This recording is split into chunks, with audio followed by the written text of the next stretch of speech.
Bonjour, 안녕하세요. 저는 불어불문학과 21학번 김현수입니다. 그리고 이곳은 프랑스예요.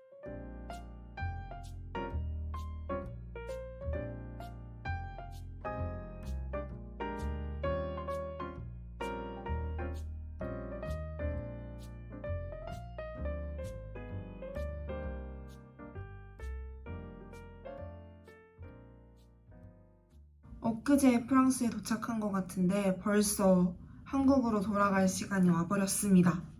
그래서 제가 가지고 있는 생생한 기억이 흐려지기 전에 제가 받았던 질문들에 답변을 드리는 FAQ 시간을 가져보려고 합니다.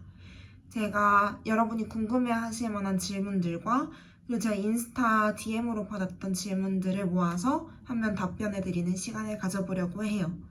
영상에서 언급한 질문 외에도 궁금하신 점이 있다면 영상 댓글로 남겨주세요. 그럼 제가 정성껏 답변드리도록 하겠습니다. 그럼 첫 번째 질문부터 시작해볼까요? 오니바 언제 어디로 얼마나 교환을 가셨나요? 저는 저에게 3학년 1학기인 2023년 봄학기 릴 카톨릭대학교로 한 학기 동안 파견 나왔습니다. 입학 허가서의 일정을 조금 넉넉하게 잡아줘서 1월부터 5월까지는 학교 수업을 듣고 그 이후로 8월인 지금까지는 여행도 하고 이러면서 지내고 있습니다. 교환학생을 가려면 언제부터 준비해야 하나요? 준비 과정에 대한 팁이 있을까요? 이화여대가 교환을 1년 전부터 받기 때문에 저는 봄학기 기준으로 한 4, 5월 정도부터 본격적으로 준비를 시작한 것 같아요.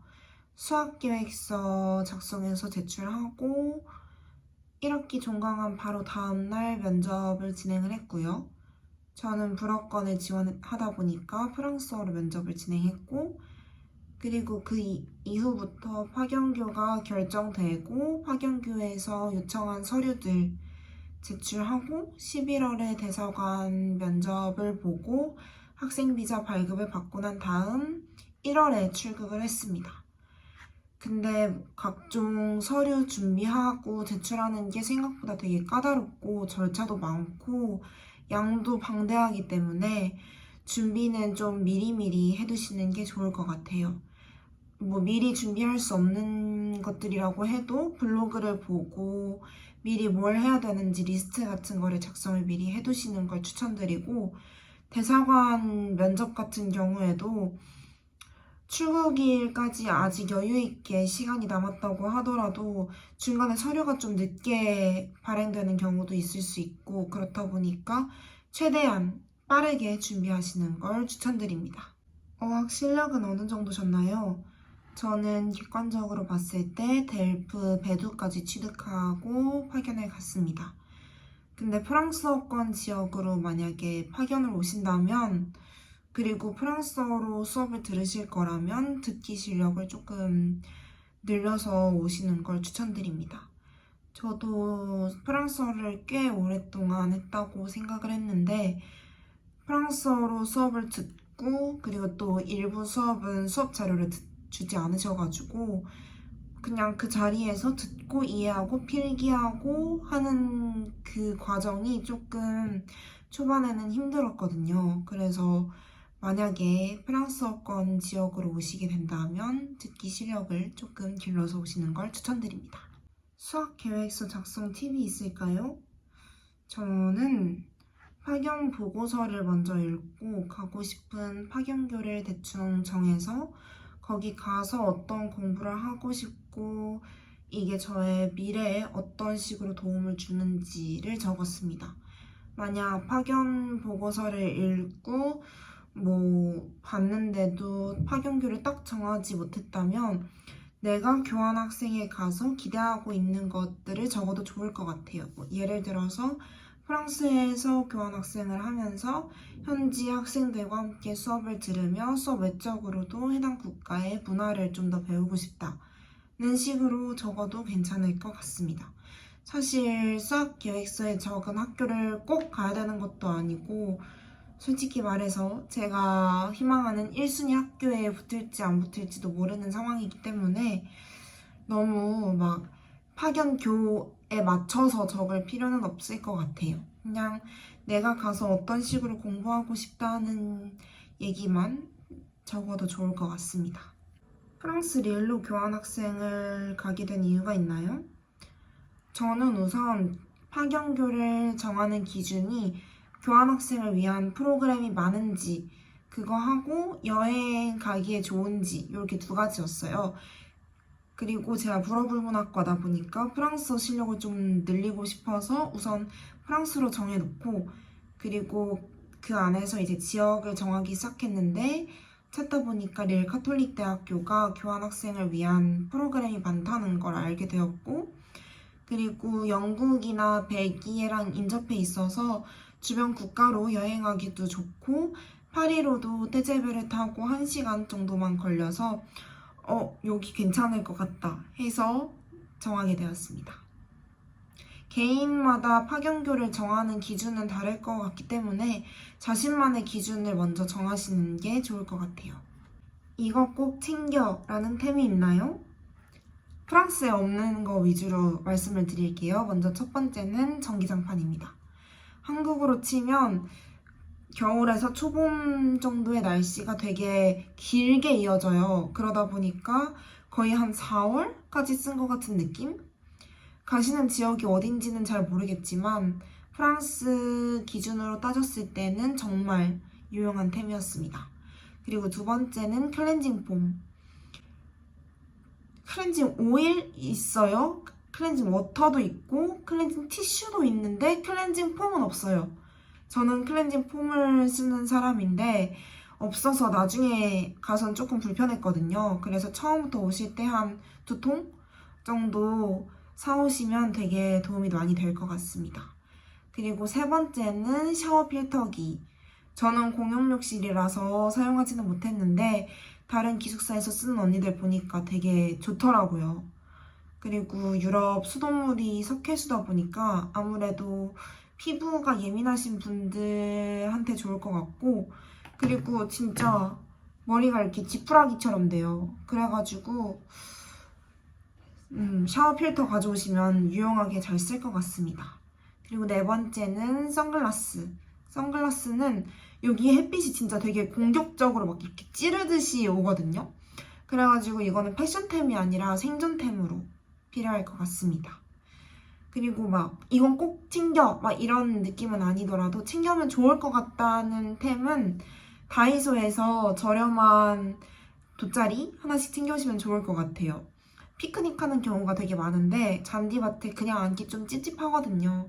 근데 유럽에서는 돗자리를 잘 안 쓰기도 하고 팔아도 좀 비싸요. 한 10유로 넘는 쪽? 그래서 저는 그냥 테이블볼을 사서 그걸 피크닉 매트로 쓰긴 했는데 그러다 보니까 방수는 안 되더라고요. 그래서 그냥 저렴하게 한국에서 돗자리 방수 되는 걸로 하나 사오시면 유용하게 잘 쓸 것 같아요.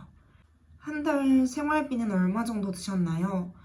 저는 우선 한 달 기준으로 했을 때 고정 비용은 월세 486.5유로에 떼제베 맥스 79유로 그리고 유심 16.99유로 정도가 나갔고요. 그리고 여기서 평균적으로 봤을 때 장보기, 외식, 쇼핑 한 걸 다 더했을 때 한 180유로 정도가 나왔어요. 그래서 총 762.49유로 정도가 나왔습니다. 그러니까 하나로 치면 약 108만 2천 원 정도 나갔어요. 월세가 좀 비싼 편이기도 하고 여기서 주택보조금인 꺄프가 들어오면 조금 비용 절감이 되긴 하는데 같이 밥을 막 모여서 여러 가지를 해 먹거나 아니면 여행을 가거나 하면은 돈이 더 많이 들겠죠? 그리고 초기 비용이 굉장히 많이 들기 때문에 이를 염두해 주시는 게 좋을 것 같습니다. 처음에 와서 이케아 가서 하루에 한 160유로 쓴 것 같은 느낌? 인종차별 심한가요? 이거 진짜 질문 많이 받았는데 사실 좀 있는 것 같아요. 근데 뭐 코로나 전보다는 좀 덜해진 것 같긴 한데 우선 니하오나 고니치와 같은 거는 많이 받았어요. 근데 뭐 이것 정도야 진짜 제가 어느 나라 국적인지 궁금해서 할 수도 있는 거고 헷갈릴 수도 있으니까 그렇다고 치는데 진짜 가끔 가다가 그냥 완전 차별하려고 아예 그냥 진짜 비꼬는 느낌으로 하는 사람들도 있었고 이건 프랑스는 아니긴 한데 동유럽 여행을 할 때 혼자 지하철을 타고 가고 있었는데 지하철에 타고 있는 분들이 그냥 아무 말도 없이 저를 되게 뚫어져라 쳐다보시더라고요. 그래서 뭔가 신기해서 그런 것 같진 않은데 대부분 눈 마주치면 인사는 하니까 근데 웃지도 않고 말도 안 걸고 그냥 뚫어져라 쳐다보고만 있어서 기분이 사실 썩 좋진 않았습니다. 그냥 이럴 때는 그냥 못 배워서 그런가 보다 이러고 넘기는 게 정신 건강에 제일 좋은 것 같아요. 인생의 한 부분으로서 정말 값진 경험이라고 생각하시나요? 저는 값진 경험이라고 생각합니다. 먼저 전 되게 온실 속 화초처럼 컸거든요. 되게 막 우쭈쭈 해주는 부모님과 친구들과 언니 오빠들 사이에서 약간 이렇게 자라왔는데 진짜 내가 익숙하던 곳에서 떨어져서 나와서 내가 익숙한 집, 뭐 친구들, 가족 이런 걸 다 뒤로 하고 낯선 환경에서 혼자 살아보면서 적응하고 막 행정 처리 같은 것도 나 혼자 해결해 나가는 과정 자체를 경험하는 게 진짜 인생에서 최소한 한 번쯤은 있어야 된다고 생각을 해요. 근데 뭐 이게 꼭 교환학생이어야 한다는 법은 없겠죠? 뭐 어학연수가 될 수도 있고 아니면 뭐 자취하는 거일 수도 있겠고 근데 저는 요 경험을 교환학생 와서 한 거라고 생각을 합니다. 그리고 내가 경험하는 모든 새로운 것들, 낯선 것들에 대해서 도전해보고자 하는 마음가짐이 진짜 중요한 것 같아요. 사실 교환학생을 와서도 뭔가 내가 그냥 대충 뭐 기숙사에서 맨날 있고 안 나가고 뭐 사람마다 다르겠지만 그렇게 된다면 아무래도 배워가는 게 좀 적지 않을까라는 생각이 듭니다. 그러니까 내가 어떻게 하는지에 따라서 교환학생 와서도 천차만별 달라질 수 있다라고 생각을 해요. 그래서 이게 내가 얼마나 열심히 하느냐에 따라서 이게 인생의 터닝 포인트라든가 뭐 값진 경험이 될 수도 있고 아닐 수도 있고 뭐 돈 낭비가 될 수도 있겠죠? 근데 저는 너무너무 좋은 사람들도 만나고 처음 저 혼자 이렇게 방도 꾸며보고 살아본 거여서 되게 재밌고 즐겁고 뭔가 그래도 어른의 어까지는 간 느낌이 든달까? 그래서 저는 인생의 한 부분으로서 정말 값진 경험을 했다고 생각을 합니다. 자, 여기까지 저에게 주신 굉장히 많은 질문 중에서 공통되는 걸 좀 묻고 추려서 답변을 해봤습니다. 도움이 되셨을지 잘 모르겠어요. 하지만 이건 제가 어디까지나 제 개인적인 경험이고 개인적인 생각이기 때문에 사람마다는 조금씩 다 다를 수 있다는 거 알아주셨으면 좋겠습니다. 그리고 또 아쉽게도 오늘 교환학생으로서 이화라이프와 함께하는 협업 마지막 영상이 될 것 같아요. 덕분에 되게 행복했던 시간들을 영상으로 기록하고 남길 수 있어서 저에게 되게 소중한 시간들이었습니다.